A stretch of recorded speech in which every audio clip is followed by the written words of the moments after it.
Minister Elvira Quesera. We are so pleased and happy to be here. Dear friends, dear participants, what I want to do in about 5 to 7 minutes is to share with you some reflections which I have been privileged to observe from New York and from other places around the world, hoping that this will give us a even stronger sense of purpose and direction. Just 10 days ago, we had at the United Nations the MDG Summit, where the private sector played a critical role.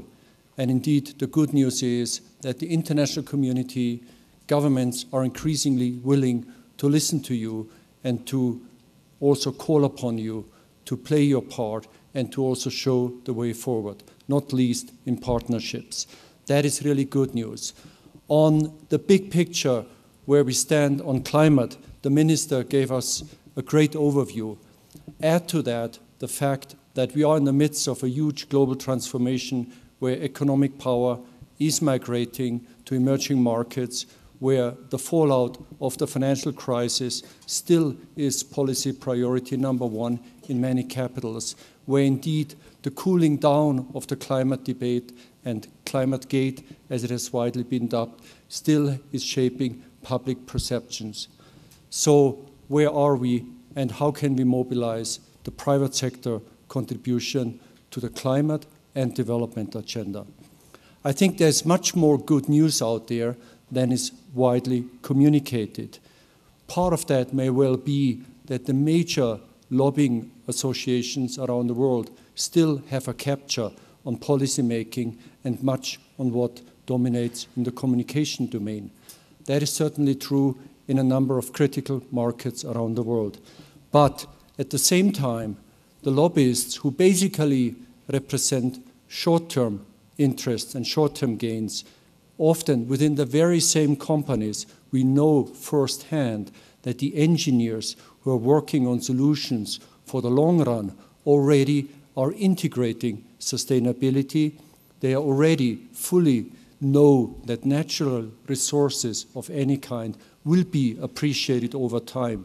They already plan for the future. So we have a huge disconnect here on the one hand between lobbying and on the other hand on what is going on. And I want to give you a few encouraging examples. So this is not just isolated cases. Consider that the capital goods industry that is doing the energy production, distribution, and application wholeheartedly is integrating sustainability, where energy efficiency, integrated solution, smart applications are now really growth industry number one. And that is good so, and we should recognize that much more strongly, because something fundamental has happened there already and is happening on a very, very large scale. Secondly, consider that the automotive industry, which until recently showcased, say, hydrogen cars of the future, of which they knew that there probably never will be produced more than 3 for expositions. Now their research departments seriously are working on electric mobility of all kinds and all concepts. In other words, the future is in the making. Technological change and long-term trends, demographics, the growing middle classes, stress on natural resources, clearly augments and puts a premium on resource efficiency, greenhouse gas emissions, and also on development. Consider also that, for example, in Italy, all of a sudden, 800 villages now have their own renewable energy supply. They did so not because of top-down regulation, but they did so out of an economic rationale to achieve independence of energy supply and actually to have a surplus. And they're proving at local community that energy independence based on the renewables is not a dream anymore, but can be achieved. Consider also that in many emerging markets, what the economists called frugal innovation, new solutions are taking shape. The nano car of Tata, for example, in many ways is an environmental car because its efficiency is far above others. And many other applications are taking shape in this important and growing space in the world economy. So we need to have an open mind, for what innovation is and how it is indeed already shaping the world. The other big issue where we have seen a major shift since Copenhagen is that the link between climate change and development is increasingly seen by the corporate world and also, hopefully soon, by politicians who traditionally have negotiated climate separately from development. But the link between climate change, natural resources, water, agriculture, and so forth is increasingly clear and finds its way into strategy and operations. Just 4 months ago, we had our own summit in New York with 1,000 CEOs, and one of the important reports, which still is circulating around the world, is based on an interview with 800 CEOs on the question of sustainability and the future. And the surprising news to all of us was that over 80% of the CEOs, when asked, how has the financial crisis impacted your sustainability activities? Over 80% have said, yes, we have cut philanthropy and a few other activities, but on sustainability, on the long-term trends, we actually have done more than before. So the financial crisis, while it has had a devastating impact in many respects, the long-term imperative of sustainability has not suffered. And indeed, an amazing 90% of these 800 CEOs have said they do expect that sustainability in the future will be more, not less important. These are encouraging findings, and while they're not yet fully reflected in implementation, they give us a taste on where the paradigm shift actually is happening already.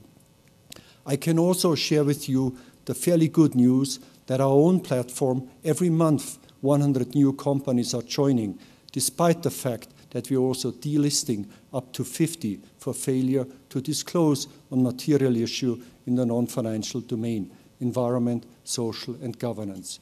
And that is good news because the business world, in many ways, is getting the long-term signals, but asking increasingly for governments to continue to work towards a level playing field and to work harder also at national and community level to create the incentives on technological standards, building, transportation, and so forth, and on economic incentives to reward long-term good performance.